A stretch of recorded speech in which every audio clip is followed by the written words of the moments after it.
بسم اللہ الرحمن الرحیم۔ نبی کریم صلی اللہ علیہ وآلہ وسلم نے فرمایا، جب نماز کے لیے اذان دی جاتی ہے تو شیطان پادتا ہوا بڑی تیزی کے ساتھ پیٹ موڑ کر بھاگتا ہے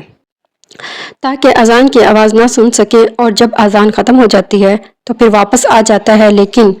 جو ہی تکبیر شروع ہوئی وہ پھر پیٹ موڑ کر بھاگتا ہے۔ جب تکبیر بھی ختم ہو جاتی ہے تو شیطان دوبارہ آ جاتا ہے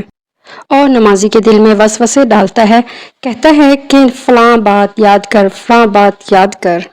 ان باتوں کی شیطان یاد دہانی کراتا ہے جن کا اسے خیال بھی نہ تھا، اور اس طرح اس شخص کو یہ بھی یاد نہیں رہتا کہ اس نے کتنی رکعتیں پڑھی ہیں۔ حضرت ایوب انصاری رضی اللہ عنہ سے روایت ہے کہ رسول اللہ صلی اللہ علیہ وآلہ وسلم نے فرمایا، جس نے رمضان کے روزے رکھے پھر اس کے بعد شوال کے 6 روزے رکھے تو اسے پورے سال کے روزے رکھنے کا ثواب ملے گا۔